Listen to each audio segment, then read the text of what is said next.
Bhatiary ship breaking ইয়ার্ডে gas বিষক্রিয়ায় ৮ শ্রমিক নিহত। এটার জন্য আমরা একটা তদন্ত হতে যাচ্ছে, তদন্ত কমিটি হতে যাচ্ছে এবং তদন্ত কমিটির রিপোর্ট এর পরিপ্রেক্ষিতে ব্যবস্থা নেওয়া হবে। প্রয়োজনীয় যা যা করে তা করা হবে। প্রত্যেক পরিবারকে ওরা ১০ লক্ষ টাকা করে আমরা বলেছি এদেরকে কম্পেনসেশনের কথা। জাহাজ ভাঙা শিল্প যেন মরণ ফাঁদ, অঙ্গহানি প্রাণহানির ঘটনা প্রতিনিয়ত। যেরকম গিনিয়ার যেরকম সেফটি থাকার কথা মোটামুটি এটা নাই, ওইটা ছাড়াই এখানে গিনিয়ারটা চালু করছে এরা।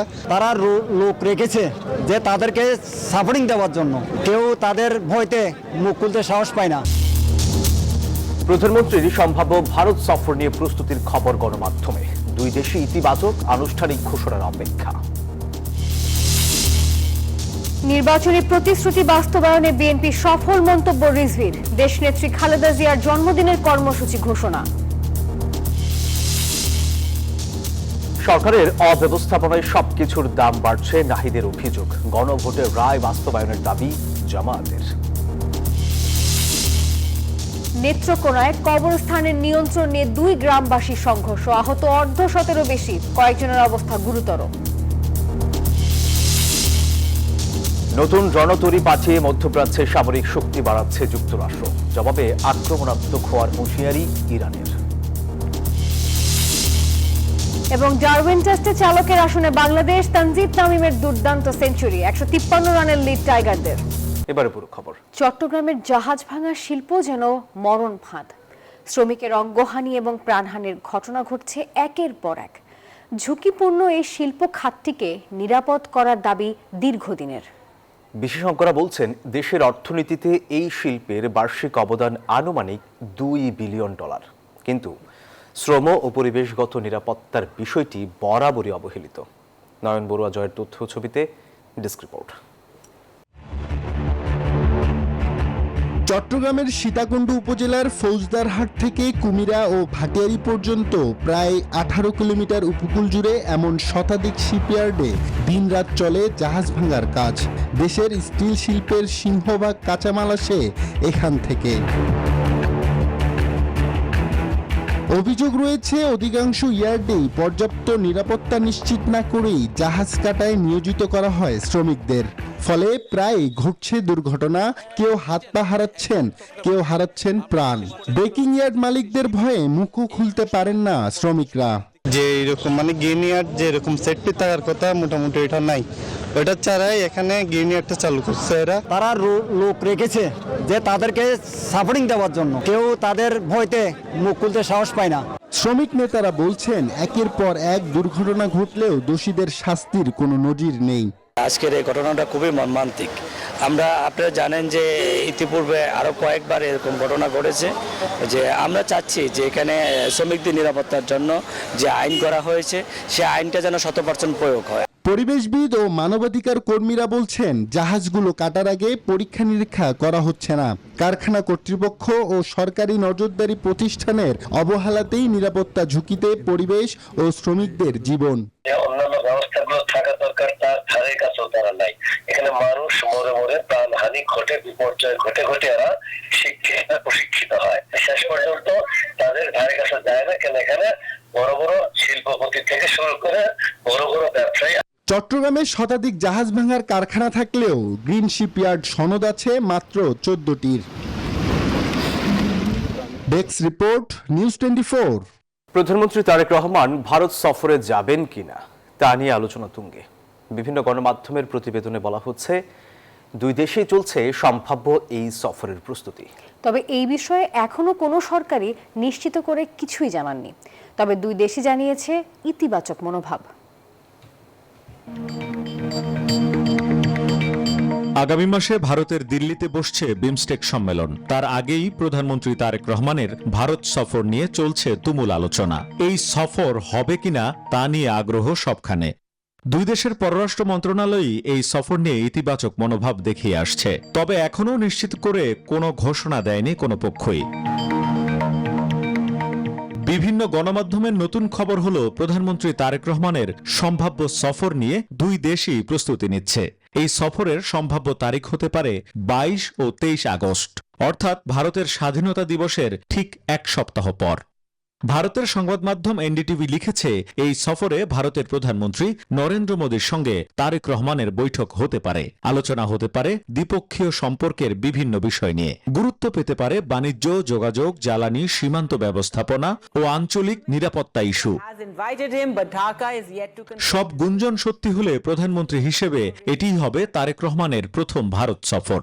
দুই প্রতিবেশী দেশের সম্পর্কের গতিপথ নির্ধারণের ক্ষেত্রেও এই সফর হয়ে উঠবে তাৎপর্যপূর্ণ। শেখ জায়েদ, নিউজ 24, ঢাকা। সরকারের 6 মাসের কর্মকাণ্ডের মূল্যায়ন করতে গেলে নির্বাচনী প্রতিশ্রুতি বাস্তবায়নে বিএনপি সফল মন্তব্য করেছেন দলটির সিনিয়র যুগ্ম মহাসচিব রুহুল কবির রিজভী। বিকেলে নয়াপল্টনে বিএনপির কেন্দ্রীয় কার্যালয়ে সংবাদ সম্মেলনে তিনি এই কথা বলেন। আগামী 15 আগস্ট সাবেক প্রধানমন্ত্রী বেগম খালেদা জিয়ার জন্মদিন পালনে দলীয় কর্মসূচিও ঘোষণা করেন তিনি। সাবেক প্রধানমন্ত্রী বেগম খালেদা জিয়ার 81তম জন্মদিন উপলক্ষে বিএনপির কেন্দ্রীয় কার্যালয়ে সংবাদ সম্মেলন। 15 আগস্ট সারা দেশের দলীয় কার্যালয় অথবা মসজিদে দোয়া ও মাহফিল আয়োজনের কর্মসূচি ঘোষণা করেন বিএনপির সিনিয়র যুগ্ম মহাসচিব রুহুল কবির রিজভী। শনিবার সকালে কেন্দ্রীয় কার্যালয় ও বিকালে গুলশানের রাজনৈতিক কার্যালয়েও একই কর্মসূচি আয়োজনের কথা বলেন তিনি। নয়াপল্টনের কেন্দ্রীয় কার্যালয়ে সকাল 11টায় দোয়া অনুষ্ঠানটি অনুষ্ঠিত হবে এবং গুলশান কার্যালয়ে বাদ আসর দোয়া অনুষ্ঠিত হবে। এইভাবে সারা দেশের সকল দলীয় কার্যালয়ে বাংলাদেশ জাতীয়তাবাদী দল দোয়া অনুষ্ঠান পরিচালনা করবে।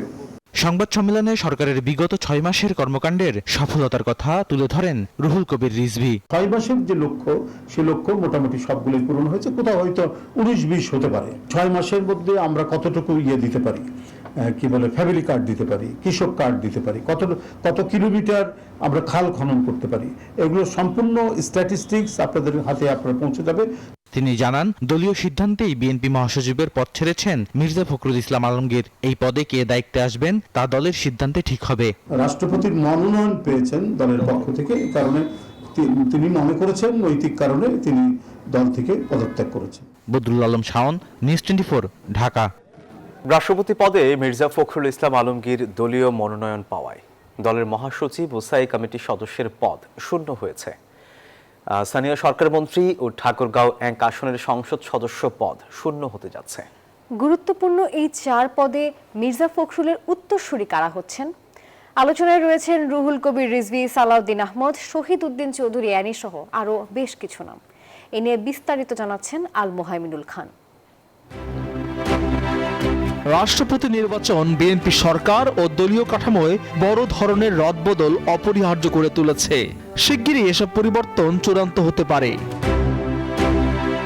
দলীয় সিদ্ধান্তে রাষ্ট্রপতি পদে মনোনয়ন পাওয়ার পর মির্জা ফখরুল ইসলাম আলমগীর বিএনপির মহাসচিব ও স্থায়ী কমিটির সদস্য পদ ছেড়েছেন। আলোচনা চলছে ভারপ্রাপ্ত মহাসচিবের দায়িত্ব পেতে পারেন সিনিয়র যুগ্ম মহাসচিব রুহুল কবির রিজভী। আর দলীয় সূত্র বলছে, আগামী ডিসেম্বর বা জানুয়ারিতে বিএনপির কাউন্সিল হলে তখন নতুন মহাসচিব চূড়ান্ত করা হবে। মহাসচিব হিসেবে আলোচনার শীর্ষে রয়েছেন স্বরাষ্ট্রমন্ত্রী ও বিএনপির স্থায়ী কমিটির সদস্য সালাহুদ্দিন আহমদ। রাষ্ট্রপতি নির্বাচিত হলে স্থানীয় সরকার মন্ত্রী পদ ছাড়বেন মির্জা ফখরুল। তখন ওই পদের দায়িত্ব পেতে পারেন স্বরাষ্ট্রমন্ত্রী সালাহুদ্দিন আহমদ। স্বরাষ্ট্র মন্ত্রণালয়ের দায়িত্ব দেওয়া হতে পারে পানি সম্পদ মন্ত্রী শহীদ উদ্দিন চৌধুরী অ্যানিকে। সেক্ষেত্রে পানি সম্পদ মন্ত্রণালয় পেতে পারে নতুন মন্ত্রী। 2016 সালের 19 মার্চের পর নানা রাজনৈতিক সমীকরণে দীর্ঘ 10 বছরের বেশি সময় অনুষ্ঠিত হয়নি বিএনপির জাতীয় কাউন্সিল। 19 সদস্যের স্থায়ী কমিটিতে বর্তমানে 7টি পদ শূন্য। রাজনীতিতে নিষ্ক্রিয় ও বয়োজ্যেষ্ঠদের পাশাপাশি অসুস্থ নেতাদের স্থানেও নতুন মুখ আসার সম্ভাবনা প্রবল। স্থায়ী কমিটির পুনর্গঠনের আলোচনায় আছে চিফ হুইপ নুরুল ইসলাম মনি, অবসরপ্রাপ্ত air vice marshal Altaf Hossain Chowdhury, Barkatullah Bulu এবং সৈয়দ মুয়াজ্জেম হোসেন আলালের নাম। আল মোহাইমিনুল খান, নিউজ 24, ঢাকা।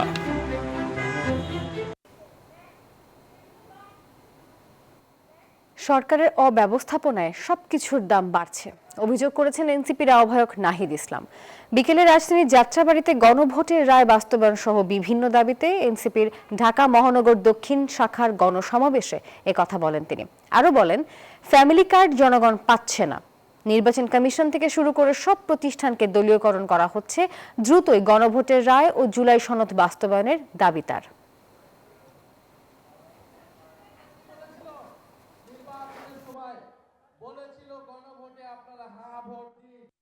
এই সরকার অব্যবস্থাপনা এবং অপরিকল্পনার কারণে আজকে তেলের দাম, গ্যাসের দাম, চালের দাম, সবজির দাম সবকিছু বৃদ্ধি পাচ্ছে। কিন্তু সরকারের মন্ত্রীদের মুখের কথা শুনলে মনে হবে বাংলাদেশ বেহেশত হয়ে গিয়েছে। গণভোটের রায় বাস্তবায়ন করলে কর্তৃত্ববাদী শাসন থাকবে না, এমন মন্তব্য করেছেন জামায়াতের সেক্রেটারি জেনারেল মিয়া গোলাম পরোয়ার। সকালে খুলনা প্রেস ক্লাবে মহানগর জামায়াতের যুব সম্মেলনে বক্তব্য রাখেন তিনি। এবং উচ্চ কক্ষে পিয়ার পদ্ধতি এইগুলোকে সব বিএনপি নোট অফ ডিসেন্ট দিয়ে বলছে আমরা এগুলো বাদ দিয়ে মানবো। তার অর্থ হলো এগুলো মানলে ওনারা সেই আগের ফ্যাসিবাদের মতো কর্তৃত্ববাদী হয়ে উঠতে পারবেন না বলে এই জুলাই সনদ ওনাদের কর্তৃত্ববাদী শাসনের পথে বাধা হয়ে দাঁড়াচ্ছে। ইতালির রোমে নৃশংস হত্যাকাণ্ডের শিকার একই পরিবারের 3 সদস্যের মরদেহ নোয়াখালীর গ্রামের বাড়িতে পৌঁছেছে। পরিবারে চলছে শোকের মাতম। এর আগে 3টি কফিনে করে মরদেহগুলো দেশে আনা হয়। এই ঘটনায় শাহাদাত নামে এক বাংলাদেশিকে অভিযুক্ত হিসেবে শনাক্ত করেছে ইতালির পুলিশ, আর দ্রুত বিচার দাবি করেছেন স্বজনরা। কান্না আর আহাজারিতে ভারী হয়ে উঠেছে নোয়াখালীর কোম্পানিগঞ্জের বাতাস। ইতালির রোমে নৃশংস হত্যাকাণ্ডের শিকার একই পরিবারের 3 জনের মরদেহ চরকাকড়া এলাকার হৃদয়নগরে তাদের গ্রামের বাড়ি পৌঁছানোর পর এমনই দৃশ্য চোখে পড়ে। বাকরুদ্ধ পুরো গ্রামবাসী। ইতালির সরকার এবং আমাদের দূতাবাসকে ধন্যবাদ জানাই, এই জন্য জানাই যে এদের পাসপোর্ট এবং লাশটা আমাদের মাঝে ফিরে এসেছে। এই ঘটনায় গুরুতর আহত ছেলে অয়ন রক্তাক্ত রাতের বিভীষিকা আর স্বজন হারানোর শোক নিয়ে জানান সেদিন কি হয়েছিল। আমি যেমনে পারছি অমনে ওরে ছিঁড়ে পরে আমি সিঁড়ি দিয়ে দৌড় দিয়ে নামছি, ও এই যে পিছন দিয়ে আমার দৌড় দিয়ে নামছে। পরে আমি গেটের বাইরে যাই, আমাদের বাসার ডান সাইডে পড়ে গেছে আর বাইরে কিছু লোকজন ছিল। হত্যাকাণ্ডে জড়িত থাকার অভিযোগে শাহাদাত নামে এক বাংলাদেশির নাম উঠে এসেছে। অভিযুক্তকে গ্রেফতারে তদন্ত জোরদার করেছে ইতালির পুলিশ। পুরো পরিবারকে হারিয়ে স্তব্ধ স্বজনরা। তাদের দাবি এই নৃশংস হত্যাকাণ্ডের দ্রুত ও সুষ্ঠু বিচার। আমার দাবি করে তার হাসি, আমার আর কিছু আমি চাই না, আমি ছেলে হবো খুনিকে যত দ্রুত সম্ভব যেখানে থাকুক সারা পৃথিবীতে তাকে গ্রেফতার করে আইনের আওতায় দৃষ্টান্তমূলক শাস্তি দেওয়া দাবি করতেছে। গত 26 জুন ইতালির রোমে নিজ বাসায় নৃশংস হত্যাকাণ্ডের শিকার হন কামাল উদ্দিন বাবুল, তার স্ত্রী হোসনে জাহান মমতাজ আরজু এবং 5 বছর বয়সী শিশুকন্যা অরোয়া ইসলাম আরিশা। গুরুতর আহত হলেও বেঁচে যান ছেলে Amir Hossain Ayon. Desk report, news 24। নেত্রকোনায় কবরস্থানের জমিতে দোকান নির্মাণকে কেন্দ্র করে 2 পক্ষের মধ্যে সংঘর্ষে নারী পুরুষ সহ অন্তত 56 জন আহত হয়েছেন, আর ঘটেছে ভাঙচুরের ঘটনাও। গুরুতর আহত 6 জনকে পাঠানো হয়েছে ময়মনসিংহ মেডিকেল কলেজ হাসপাতালে। ঘটনাস্থলে অতিরিক্ত পুলিশ মোতায়েন করা হয়। বেলা 11:30টার দিকে এই ঘটনা ঘটে।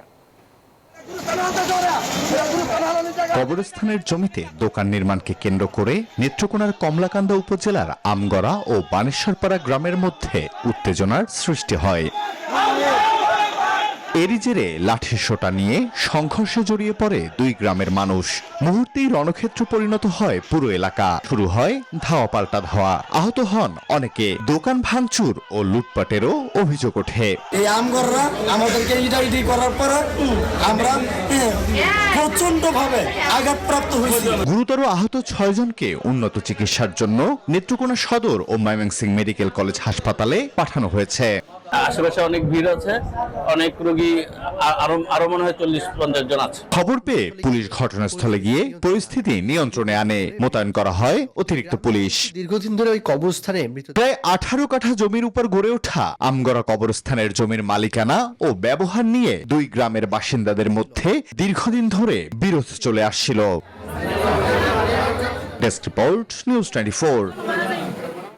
প্রশাসনে দুর্নীতি রুখতে এবং গতিশীলতা আনতে এক স্থানে কোনো কর্মকর্তাকে 3 বছরের বেশি রাখা উচিত নয় বলে মন্তব্য করেছেন প্রবাসী কল্যাণ প্রতিমন্ত্রী নুরুল হক নূর। বিকেলে জাতীয় প্রেস ক্লাবে এক আলোচনা সভায় এসব কথা বলেন তিনি। বলেন, রাতারাতি দুর্নীতি বন্ধ না হলেও এই ধরনের পদক্ষেপে প্রশাসনে শৃঙ্খলা ফিরবে। প্রবাসীদের পাসপোর্ট ভোগান্তি দূর করা, বিদেশে দক্ষ জনশক্তির জন্য নতুন বাজার তৈরির তাগিদও দেন তিনি।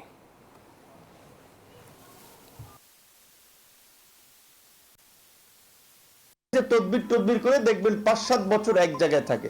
আমার মতে যে 3 বছরের বেশি কোনো স্টেশনে থাকা উচিত না, কাউকে ওই পদে রাখা উচিত না, তাহলে এটা গতিশীল থাকবে। আর যখনই এর বেশি থাকবে তখনই ওখানে সে একটা আস্তানা গিরে তুলবে, যেটা সমস্যার তৈরি করবে অনেক। রবিবার সড়ক পথে কিশোরগঞ্জে যাচ্ছেন প্রধানমন্ত্রী তারেক রহমান। প্রধানমন্ত্রী হিসেবে শপথ নেওয়ার পর এটাই কিশোরগঞ্জের তার প্রথম সফর।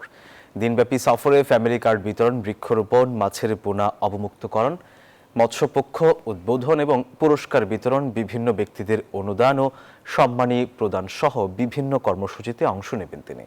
প্রধানমন্ত্রীর আগমন উপলক্ষে চলছে জোর প্রস্তুতি। প্রধানমন্ত্রীর সফরকে কেন্দ্র করে দলীয় নেতাকর্মী ও সমর্থকদের মাঝে বিপুল উৎসাহ উদ্দীপনা বিরাজ করছে। মাননীয় প্রধানমন্ত্রী ভোটে দিতে আসতেছেন, পাখন্ডে আসতেছেন, এটা আমাদের জন্য অত্যন্ত সৌভাগ্যের বিষয় এবং এই নিয়ে আমরা ব্যাপক প্রস্তুতি নিচ্ছি। জনগণ উৎফুল্ল। কিশোরগঞ্জ ভৈরব টু ময়মনসিংহ রোডটা এটা অত্যন্ত নাজুক অঙ্গুর, আমরা এটাকে 4 লেন করার জন্য আমরা দাবি রেখেছি।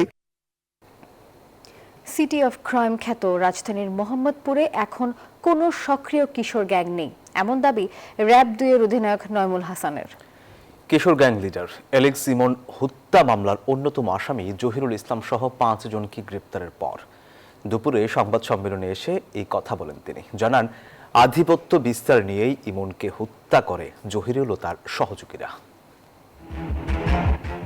ছিনতাই, কিশোর গ্যাং বা দখলবাজি সব মিলে মোহাম্মদপুর এক অপরাধের জনপদ। দ্বন্দ্বের জেরে প্রতিনিয়ত প্রাণ হারাচ্ছেন কেউ না কেউ। গত 12 এপ্রিল রাজধানীর রায়েরবাজার বুদ্ধিজীবী সড়কের বেরিবাদ এলাকায় প্রতিপক্ষের ধারালো অস্ত্রের আঘাতে নিহত হন ইমন হোসেন ওরফে অ্যালেক্স ইমন। পরে অভিযান চালিয়ে ঘটনাস্থল থেকে 3 জনকে গ্রেপ্তার করে আইনশৃঙ্খলা বাহিনী। ঘটনার 3 মাস পর অপর 5 আসামিকে গ্রেপ্তার করেছে র‍্যাব। কারওয়ান বাজার মিডিয়া সেন্টারের সংবাদ সম্মেলনে এ তথ্য দেন র‍্যাব 2 এর অধিনায়ক। 5 জন সন্ত্রাসীকে 2টি বিদেশি পিস্তল, 1টি 1 বন্দুক, 6 রাউন্ড তাজা গুলি এবং 60টি ধারালো দেশীয় অস্ত্রসহ রাজধানীর মোহাম্মদপুর এবং ঢাকা জেলার কেরানীগঞ্জ মডেল থানা এলাকা হতে গ্রেপ্তার করেছে র‍্যাব 2। সিটি অফ ক্রাইম খ্যাত মোহাম্মদপুরে এখন কোনো সক্রিয় কিশোর গ্যাং না থাকার দাবি করেন তিনি। এলাকাটি সম্পূর্ণ গডফাদার মুক্ত করতে ধারাবাহিক অভিযানের কথাও জানানো হয়। মোহাম্মদপুরের এগেইনস্টে যে হাইপটা, যে মোহাম্মদপুর আসলে সিটি অফ গড, সেটা অনেক কবে কথা বলা হয়, এগুলো আসলে একটা হাইপ। এগুলো থেকে আমরা মোহাম্মদপুরকে বের করে নিয়ে আসার চেষ্টা করছি। র‍্যাব 2 প্রধান আরো জানান, কেবল মোহাম্মদপুরই নয়, পুরো রাজধানীকেই নিরাপদ ও অপরাধ মুক্ত রাখতে তাদের অভিযান চলছে। শিহাব জাহিদ, নিউজ 24, ঢাকা। সপ্তাহের ব্যবধানে কিছুটা স্বস্তি ফিরেছে রাজধানীর কাঁচা বাজারে। সবজির দাম কিছুটা নিম্নমুখী হলেও দাম এখনো চড়া। কাঁচামরিচ বিক্রি হচ্ছে 160 থেকে 200 টাকা কেজিতে।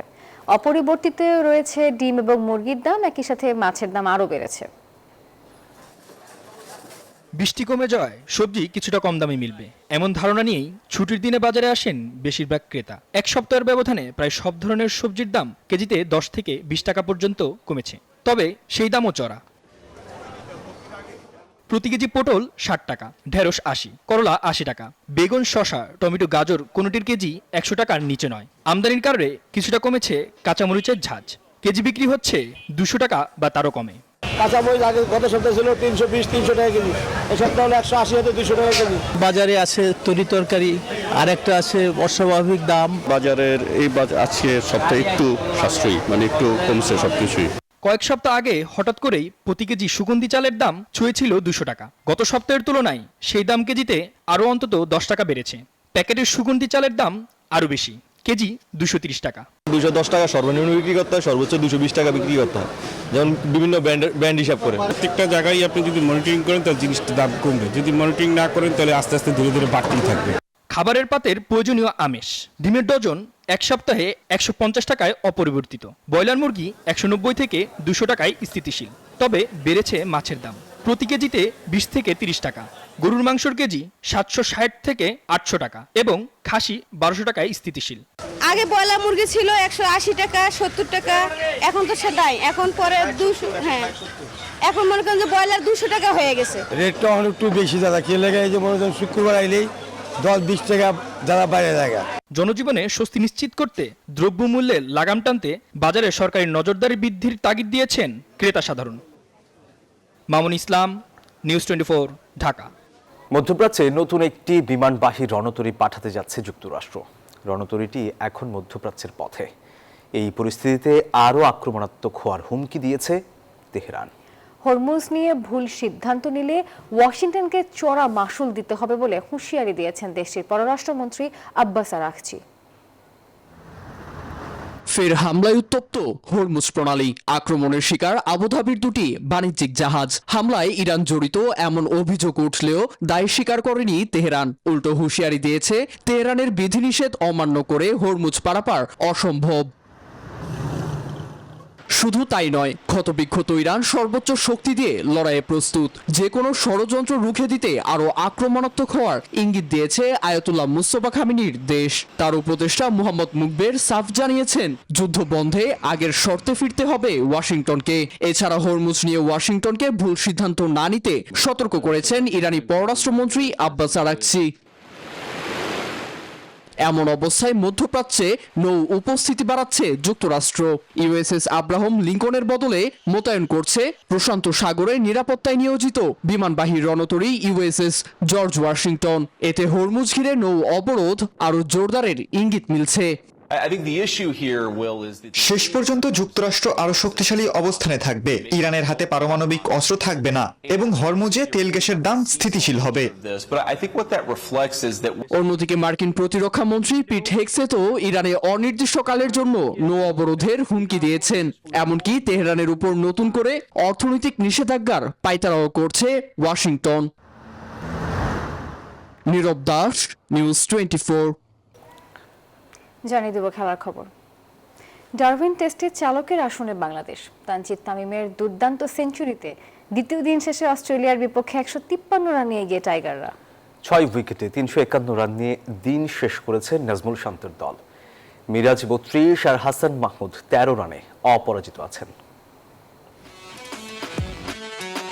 প্রথম দিনের মতো দ্বিতীয় দিনেও অস্ট্রেলিয়ার মাটিতে দাপট বাংলাদেশের। তানজিদ তামিমের ইতিহাস গড়া সেঞ্চুরি আর অধিনায়ক নাজমুল শান্তের 84 রানে ভর করে দারুণ দিন কাটিয়েছে টাইগাররা। মাঝে 3 উইকেট তুলে ম্যাচে ফেরার ইঙ্গিত দিয়েছিল অজিরা। তবে মিরাজ হাসানের প্রতিরোধে দিন শেষে আবারও চালকের আসনে বাংলাদেশ। দ্বিতীয় দিনের শুরুটাও টাইগারদের দখলে। মমিনুল আর তানজিদ তামিমের ব্যাটে অজি বোলারদের উপর চাপ বাড়তে থাকে। দ্বিতীয় উইকেটে 102 রানের জুটি। অস্ট্রেলিয়ার মাটিতে যে কোনো উইকেটে বাংলাদেশের সর্বোচ্চ। তবে হাফ সেঞ্চুরির আগে থামেন মমিনুল হক। 49 রানেই বিদায় নেন তিনি। তবে থামেননি তানজিদ তামিম। 188 বলে ক্যারিয়ারের প্রথম টেস্ট সেঞ্চুরি দেখা পান এই ওপেনার। অস্ট্রেলিয়ার মাটিতে বাংলাদেশের কোনো ব্যাটারের এটি প্রথম টেস্ট সেঞ্চুরি। 101 রানের দুর্দান্ত ইনিংসের পর অবশ্য থামতে হয় তানজিদ তামিমকে। অন্যদিকে শান্ত এগোচ্ছিলেন সেঞ্চুরির পথে। তবে হেজেলউডের বলে 84 রানে আউট হন টাইগার কাপ্তান। শান্ত ফেরার পর ম্যাচে উত্তেজনা বাড়ে। মাত্র 11 রানের ব্যবধানে 3 উইকেট হারিয়ে কিছুটা চাপে পড়ে স্বাগতিকরা। মুশফিক 36 ও ইনজুরি থেকে ফেরা লিটন দাস আউট হন 0 রানে। অস্ট্রেলিয়ার জন্য বাধা হয়ে ওঠে টাইগার লোয়ার অর্ডার। মেহেদি মিরাজ ও হাসান মাহমুদের অবিচ্ছিন্ন 43 রানের জুটি ফের স্বস্তি ফেরায় বাংলাদেশ শিবিরে। দিন শেষে 6 উইকেটে 356 রান বাংলাদেশের, লিড 153। তৃতীয় দিনে লক্ষ্য একটাই, লিড আরও বড় করা। তাসবিহ শরণ, নিউজ 24। দর্শক, এই ছিল নিউজ 24 সংবাদের এখনকার আয়োজনে। ধন্যবাদ সবাইকে।